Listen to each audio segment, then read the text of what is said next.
Story I'm going to read is about my dad, Tom Fredman. It's called The Navigator. Because I'm the oldest living Jew in Texas who doesn't own real estate,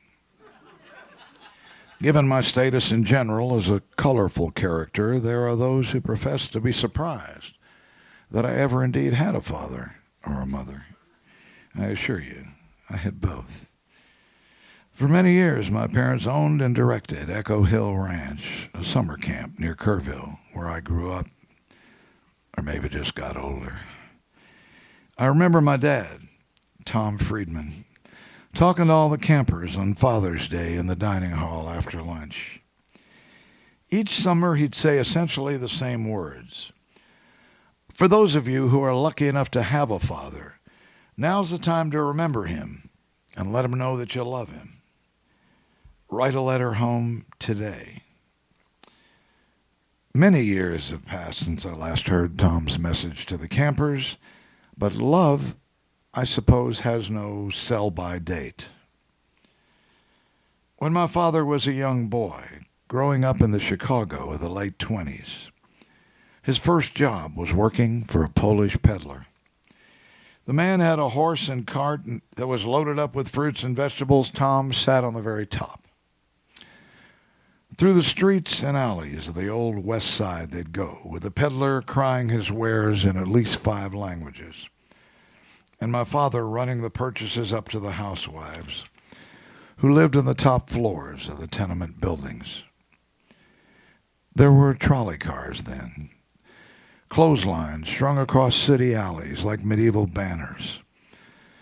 My father still remembers the word the peddler seemed to cry out more than any other.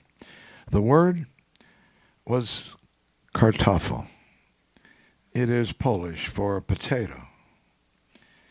In November 1944, my mother, Minnie, gave birth to me in a manger somewhere on the south side of Chicago. I lived there 1 year, couldn't find work, and moved to Texas, where I haven't worked since. And all this time, my father was far away fighting for his country and his wife and a baby boy he might never see. Tom was a navigator in World War II, flying a heavy bomber for the 8th Air Force, the old B-24, also known as the Liberator, which in time it was. Tom's plane was called the I've Had It. He flew 35 successful missions over Germany, the last occurring on November 9th, 1944, 2 days after he learned that he was a brand new father. As the navigator, the responsibility fell to him to bring the 10-man crew back safely. In retrospect, it's not terribly surprising that fate and the powers that be had selected Tom to be the navigator. He was the only one aboard the I've Had It who possessed a college degree. He was also the oldest man on the plane. He was 23 years old. After each successful mission, it was the custom to paint a small bomb on the side of the plane. In the rare instance of shooting down an enemy plane, a swastika was painted. When one incoming crew, however, accidentally hit a British runway maintenance worker, a small teacup was painted on the side of the plane,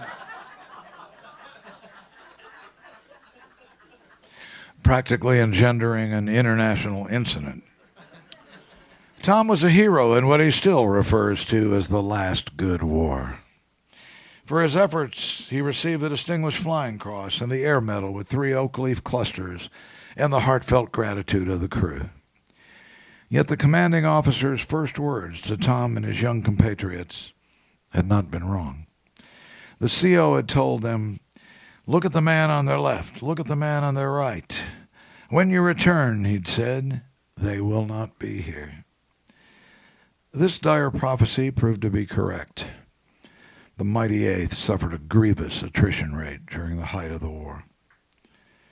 After the war, Tom and Min settled in Houston, where Tom pioneered community action programs.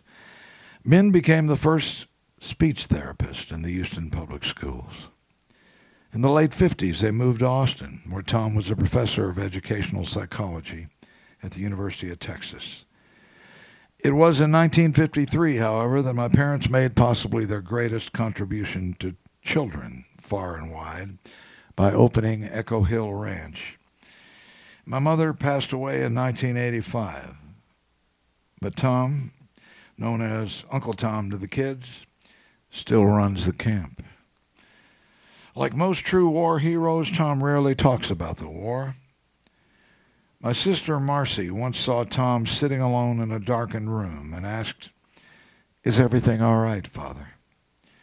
To this, Tom replied, "The last time everything was all right was August 14th, 1945. That was the day Japan surrendered." On a recent trip to O'Hare Airport in Chicago, I commandeered a limo and drove through the area where Tom had grown up. There were slums and suburbs and Starbucks, but the trolley cars and the clotheslines and the peddler with his horse and cart were gone. "Kartoffel," I said to the limo driver, but he just looked straight ahead. Either he wasn't Polish or he didn't want any potatoes. Today, Tom lives in Austin with his new wife, Edith Kruger, and his two dogs, Sam and Perky. He has 3 children, 3 grandchildren. He eats lunch at the Frisco, still plays tennis with his old pals. He did not, as he contends, teach me everything I know. Only almost everything. He taught me tennis. He taught me chess. He taught me how to belch. He taught me to always stand up for the underdog. He taught me the importance of treating children like adults and adults like children.